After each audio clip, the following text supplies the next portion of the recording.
오늘은 재정위원들이 죽도록 끝까지 충성하는 것에 대해서, 특별히 돈에 대해서 하나님께서는 우리에게 이 돈을 어떻게 보시고 이 돈을 어떻게 사용하고 돈과의 관계를 어떻게 맺기를 원하시는지 한번 살펴보겠습니다. PPT 머니톡스라는 말이 있습니다. 머니톡스, 돈이 말한다. 이 말은 주로 돈이 최고다, 돈이면 다다, 돈이 권세다 라는 말로 사용되어지는 유행어입니다. 직역하면 돈이 말한다입니다. 이건 굉장히 중요한 의미를 나타내는데요. 성도 여러분, 다 돈 좋아하시죠? 저도 돈 좋아합니다. 돈은 매우 중요합니다. 그렇죠? 안 중요하신가요? 돈은 굉장히 중요합니다. 돈은 위력이 있습니다. 아주 대단한 위력을 가지고 있습니다. 처음에는 교환 가치로 사용되었던 이 돈이 지금 우리가 사는 이 세상에서는 단순한 교환 가치가 아닙니다. 돈은 권력이고 절대 가치이고 어떤 사람들에게는 신입니다.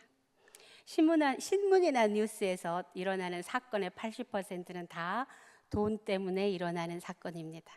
자본주의에서는 돈 때문에 자식이 아버지나 어머니나 할머니를 죽이는 일이 속속 우리들의 가슴을 후벼 파기도 하고, 돈이 없어서 아비가 어미가 자녀를 데리고 동반 자살했다고 하는 뉴스도 우리는 듣습니다. 어떤 의미에서 돈은 처음과 끝 같습니다. 그래서 주님은 돈을 말씀하실 때 돈이라고 말씀하지 않고 항상 맘몬이라고 말씀하십니다. 이는 돈이 갖는 영적 자원이 있다고 하는 것을 경계하시는 말씀입니다. 돈은 절대로 가치 중립적이지 않습니다. 알코올 중독자가 되는 데는 과정이 있다고 합니다. 처음에는 기분 좋아서 술을 마시다가 나중에는 어느 시점이 지나면 술이 사람을 마시는 지경이 되고, 나중에는 술이 술을 마신다고 합니다. 돈도 마찬가지입니다. 사람이 처음에는 돈을 법니다. 그때는 돈의 주인이 사람입니다. 그러나 돈은 절대로 여기에 만족하게 하지 않습니다. 돈은 마치 스스로 의지를 가지고 있는 것처럼 점점 더 많은 돈을 갖고 싶다는 욕망을 갖도록 우리의 마음을 움직입니다. 그러다 보면 어느 시점이 지나면 돈이 사람을 소유하게 되고, 그것보다 조금 더 지나면 돈이 돈을 소유하는 상태로 추락하고 맙니다.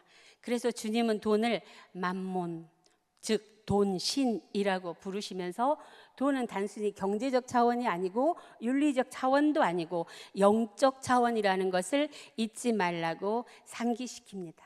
성경에서는 하나님의 자리에 대신할 수 있는 것은 유일하게 돈이라고 말씀하고 계십니다. 사랑하는 성도 여러분, 성경에 돈이라는 말이 몇 번 나오는지 아세요? 2350번이 나옵니다. 사랑이라는 말은 몇 번 나올까요? 782번입니다. 이것을 통해서도 돈이라고 하는 것이 우리 인생에 얼마나 중요한 건지를 알 수 있습니다. 그래서 특별히 성경은 예수 그리스도를 믿고 하나님을 믿는 사람들은 돈에 대한 철두철미한 신학을 가지고 있어야 된다고 말씀하고 계시는 겁니다. 그리스도인은 돈에 초탈한 사람들이 아닙니다. 그리스도인은 돈에 소유당하지 않고 도리어 돈을 잘 다스리고 운영하고 관리하는 하나님의 청지기입니다. 이것이 성경을 통해서 우리가 알 수 있는 돈과 사람의 관계입니다. 구약에서는 하나님의 축복의 상징으로 하나님이 복을 주실 때 부자 되게 하신다는 말씀이 있습니다. 우리가 알고 있는 구약의 부자들 아브라함이나 다윗이나 솔로몬, 욥 등은 하나님의 축복을 받아가 부자가 된 사람들입니다. 당시의 율법을 잘 지키고 하나님에게 충성하는 자들에게는 하나님께서 부자가 되는 축복을 주셨습니다. 그런데 여러분, 신약에서는 단 한 번도 하나님이 축복하는데 부자가 되게 하셨다는 말씀은 없습니다.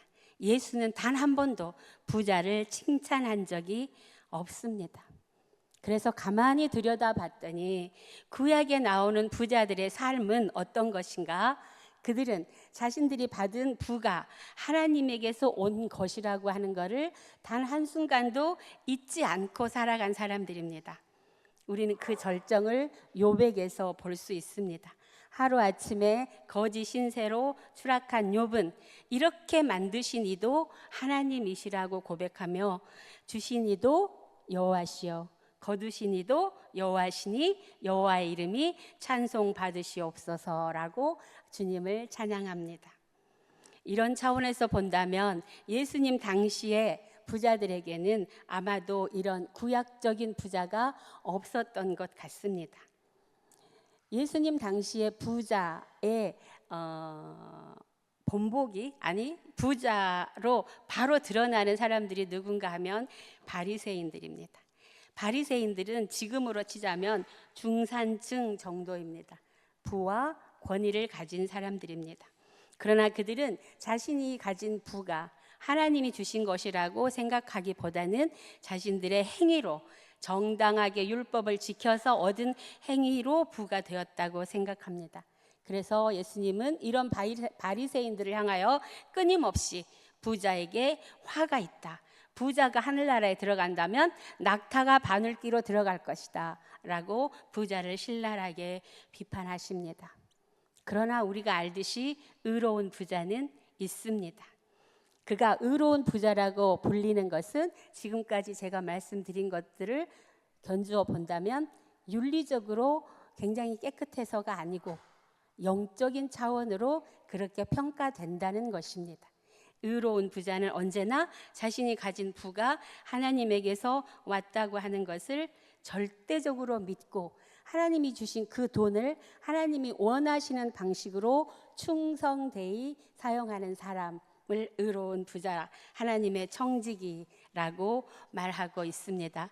그렇다면 이 의로운 부자, 이 영광스러운 호칭을 받는 사람들에게 제일 먼저 그리고 항상 드러나는 삶은 어떤 것인가? 자족하는 삶입니다. 사도 바울은 이렇게 말합니다. 어떤 형편에든지 나는 자족하기를 배웠노니 나는 비천에 처할 줄도 알고 풍부에 처할 줄도 알아. 모든 일 곧 배부름과 배고픔과 풍부와 궁핍에도 처할 줄 아는 일체의 비결을 배웠노라. 왜 그렇습니까? 어느 상황이든지 이 상황은 다 하나님께서 내게 허락하신 상황이라고 믿기 때문에 어떤 상황에서도 만족하며 살 수 있었다는 것입니다. 하나님으로 인해 만족하는 삶은 돈이 우리에게 요구하고 채근하는 삶의 반대편에 있습니다. 왜냐하면 돈은 우리로 하여금 끊임없이 무언가를 갈망하게 만들기 때문입니다. 그 갈망하는 인간이 아름답다고 선전하고 지금에 만족하지 말고 끊임없이 추구하라고 속삭입니다. 자족하는 사람은 게으른 사람이라고 비난합니다. 끝없이 추구하는 욕망이 선이라고 세상이 우리가 살고 있는 이 세상의 돈 신은 우리에게 그렇게 말합니다. 사랑하는 성도 여러분, TV를 켜면 무엇이 나오나요? 광고가 나오죠. 광고는 사실은 우리를 세뇌시키는 돈 신의 종입니다. 광고는 우리에게 뭐라고 합니까? 열망하라. 더 좋은 것을 열망하고 더 큰 것을 열망하고 더 멋진 삶을 열망하라. 살아있다는 것은 열망이다. 우리를 그렇게 계속해서 유혹합니다. 마침내는 무엇까지 열망하게 하는가? 늙은 육신이 젊은 육신이 되는 것을 열망하라고 합니다. 우리는 그들의 이 협박에 주눅이 듭니다. 이렇게 사는 것이 잘못 사는 것인가? 때로는 자기 자신이 슬퍼지기도 합니다. 그러나 성경은 말합니다. 이것이 악이다. 이것이 마귀이다. 이것이 사탄이다. 돈이 갖는 강력한 힘은 유혹이다 라고 말합니다. 돈은 우리를 끊임없이 유혹합니다. 달콤한 냄새를 풍기며 우리에게 접근해 옵니다. 돈이 많으면 네가 원하는 걸 모두 다 가질 수 있어. 소유의 쾌감을 느끼게 함으로 인해서 우리는 돈을 열망하게 만듭니다. 돈이면 달나라도 가는 세상이 변해서 돈이면 화성도 가는 세상이 되었습니다. 앞으로 점점 더 이 돈의 위세가 어디까지 갈지 우리는 상상할 수 없습니다. 이런 돈의 유혹을 뿌리칠 수 있는 사람이 누가 있을까요? 제가 존경하는 어떤 목사님이 이런 말씀을 하셨습니다. 10억을 주면 1억을 주면서 자기 소신에 맞지 않는 일을 하라 하면 노 할 수 있답니다. 그런데 10억을 주면서 하라 하면 고민할 것 같다고 그렇게 말합니다. 우리가 다 그렇습니다. 돈을 사랑하면 만족을 모르는 사람이 됩니다. 아무리 돈이 많아도 항상 부족하다고 느낍니다. 그렇게 느끼라고 날마다 광고가 우리에게 이야기하고 있기 때문입니다.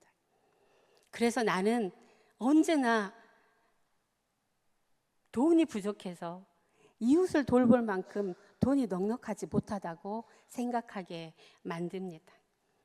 그리고 어느 정도 부가 쌓이면 하나님의 긍휼도 그다지 내 인생에 중요한 것이 되지 않는 상태가 됩니다. 전도서 5장 10절입니다. 함께 읽어보실까요? 돈이 아무리 많아도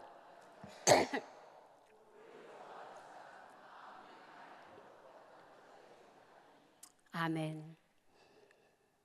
돈은 처음부터 거짓된 것입니다. 왜 그렇습니까? 돈을 주장하고 있는 신이 악마요 사탄이기 때문입니다. 주님은 악마와 사탄은 거짓말하는 자요 속이는 자라고 말씀하고 계십니다. 돈은 그래서 우리로 하여금 하나님에게서 멀어지게 합니다. 하나님 없이도 얼마든지 이 세상에서 풍요롭게 존귀하게 멋지게 살 수 있다고 우리를 속입니다. 그러나 사랑하는 성도 여러분, 이것은 거짓입니다. 주님은 우리에게 말씀하십니다. 심판이 있다. 이 세상의 주인은 돈이 아니고 하나님이다.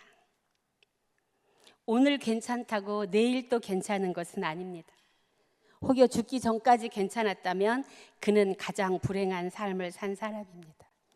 그래서 바울은 사랑하는 디모데에게 에베소 교인들에게 이것을 꼭 가르치라고 권면합니다.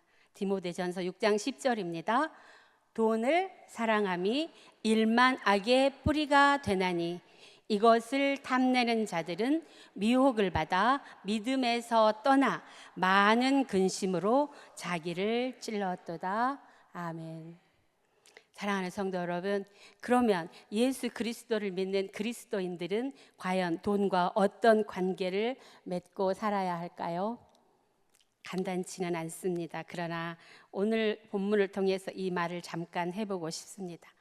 우리가 지금 본문으로 삼고 있는 누가복음 16장은 돈에 대한 예수님의 가르침입니다. 누가복음 16장에는 두 개의 비유가 있습니다. 하나는 불의한 청지기 비유이고 다른 하나는 부자와 거지 나사로 비유입니다. 사랑하는 성도 여러분, 성경책을 한번 펴시고 누가복음 16장을 한번 보실래요? 신약 121종입니다. 자, 1절에서 8절까지는 불의한 청지기에 대한 비유이고요. 9절부터 18절까지는 예수님의 말씀이고요. 19절부터 31절까지는 부자와 거지 나사로에 대한 비유입니다. 불의한 청지기 비유는 누구에게 했냐 하면 1절에 보니까 제자들에게 하셨다 그러십니다. 그런데 부자와 거지 나사로 비유는 누구에게 했는가? 바리새인에게 했습니다. 이 두 개의 비유 사이에 예수님의 말씀이 끼어져 있습니다. 이런 거를 성경 신학자들은 샌드위치 구조라고 합니다. 처음과 끝에 서로 양립하거나 병립하는 두 개의 사건을 놓고 가운데에 또 이 다른 사건을 놓아서 이 세 개를 하나로 연결하는 겁니다. 청지기와 부자와 거지 나사로 이 두 비유 사이에 들어있는 예수님의 설명은 이 두 비유를 설명하는 주제 핵심이 들어있습니다. 자, 불의한 청지기 먼저 보실까요? 우리 성도님들이 이 불의한 청지기는 많이 알고 계시죠. 주인이 있습니다. 그 주인이 자신의 재산을 청지기에게 맡겼습니다. 그런데 어느 날 소문을 들으니 청지기가 주인의 재산을 낭비한다는 소문을 들었습니다. 그래서 주인이 청지기를 불렀습니다. 그리고 마침내 내가 들으니 너가 내 재산을 낭비한다고 하는데 어찌된 일이냐? 너 이제 해고다. 그랬더니 이 해고당한 불의한 청지기가 해고당한 후에 어떻게 살지를 고민하기 시작합니다. 그러다가 한 가지 묘책을 생각해냈습니다. 그 묘책이 뭔가 자신의 주인에게 빚진 채무자들을 다 불러서 그들의 빚을 탕감해 주는 묘책을 세웁니다. 자기 주인의 돈으로 가난한 채무자들의 빚을 탕감해 주는 것으로 자신의 미래를 보장받는 묘책을 냈다는 것입니다.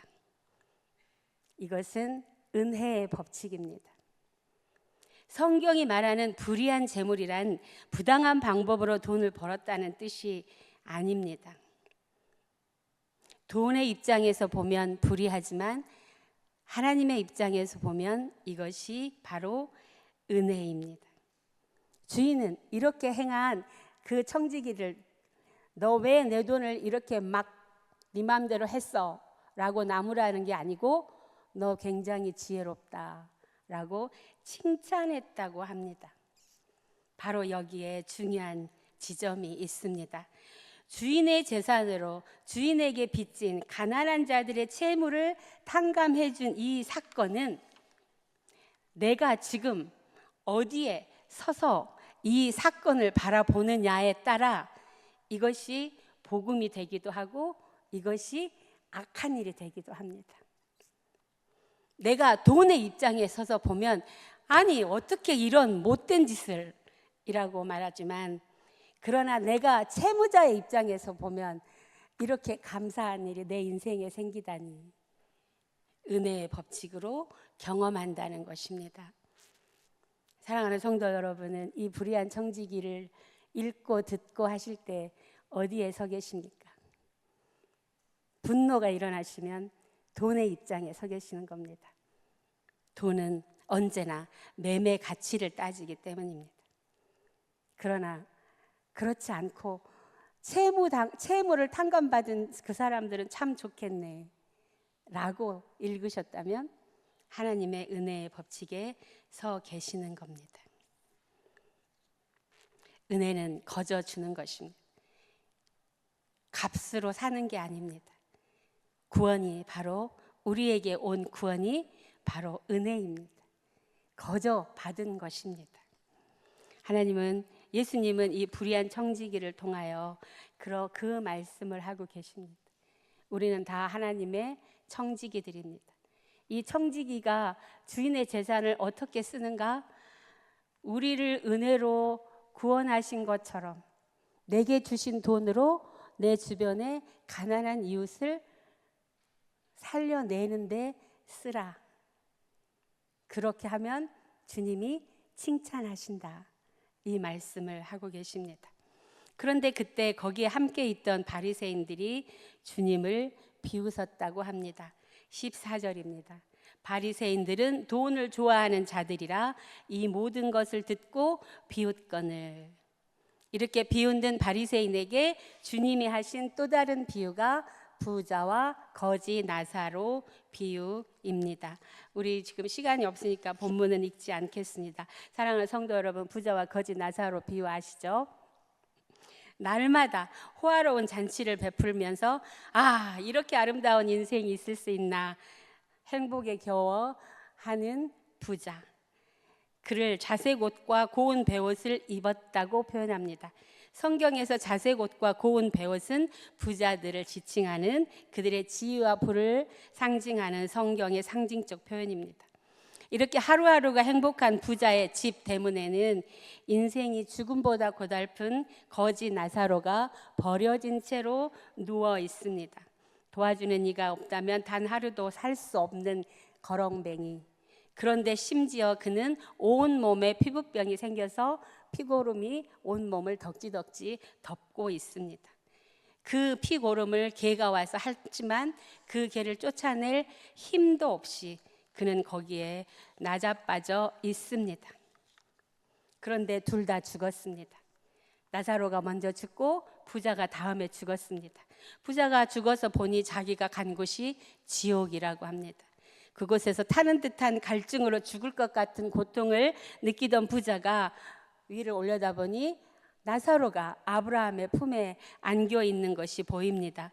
나사로는 아브라함의 품에 안겨서 매우 행복해 보였습니다. 그래서 그 부자가 간청을 합니다. 아브라함 아버지, 내가 목이 말라 죽겠으니 나사로에게 손가락에 물 한 방울만 적셔서 내 혀에 좀 대게 해주세요. 이 얼마나 하찮은 요구입니까? 고작 손끝에 물 한 번 찍어서 내 혀에 대게 해달라는 이 보잘것없는 하찮은 요구에 대해 아브라함은 안 돼, 단호히 거절합니다. 그리고 그 거절의 근거가 무엇입니까? 너는 살았을 때 좋은 것을 받았고 나사로는 고난을 받았으니 이제 여기서는 너는 고난을 받고 나사로는 좋은 것을 받는 게 옳다는 말씀입니다. 우리는 이 두 구절을 통해서 하나의 힌트를 얻을 수 있습니다. 부자가 음부에 가서 나사로를 통해서 좀 해달라고 간청한 그 눈꼽만한 자비, 그 자비가 사실은 세상에 살 때 거지 나사로가 부자에게 요구했던 그 눈꼽만한 자비라는 것입니다. 그 하찮은 연민에도 인색했던 부자는 결국 구원받지 못했습니다. 불의한 청지기는 자신에게 기회가 왔을 때 그것이 구원의 기회인 줄 알아서 돈으로 친구를 사는 일, 놀라운 일을 해서 구원받았지만 부자는 이것을 깨닫지 못했습니다. 하나님이 그에게 구원하시기 위해 주신 유일한 기회가 누구인가? 대문 앞에 널브러져 있는 거지 나사로였습니다. 거지 나사로가 하나님이 그 부자를 구원하시기 위한 선물이었습니다. 그러나 부자는 그걸 깨닫지 못하고 날마다 오가며 들어가며 그 거지를 보았지만 그 거지를 위해 아무 일도 하지 않았습니다. 그 많은 돈 중에 아주 작은 돈을 내어서 그 나사로를 의사에게 데려가지도 않았습니다. 그 넓은 저택에 아주 작은 공간을 내어서 나사로를 조금 사람답게 살 수 있도록 자신의 공간을 내어주지도 않았습니다. 심지어 피고름 나는 몸을 개들이 핥을 때 그것이라도 못하게 하기 위해 나사로에게 옷 한 벌 내어주지 않았습니다. 그래서 하나님도 그 부자에게 자비를 베풀 수 없었습니다.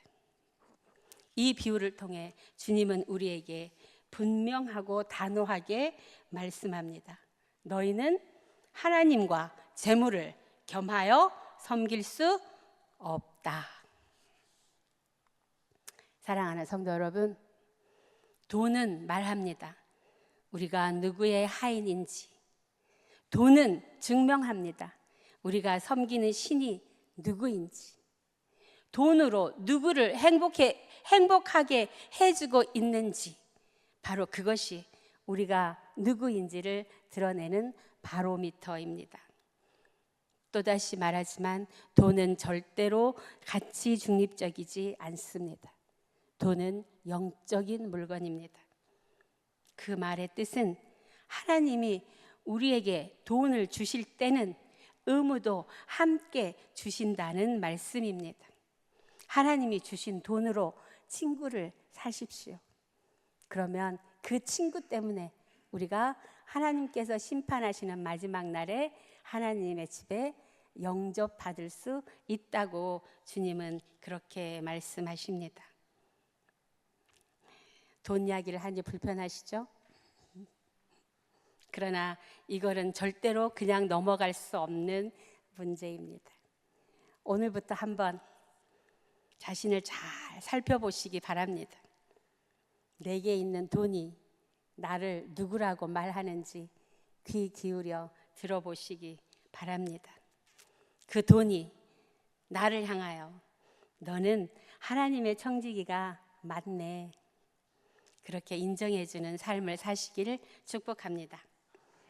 우리는 돈의 힘으로 사는 존재들이 아닙니다. 우리는 하나님의 은혜로 사는 존재들입니다. 기도하겠습니다.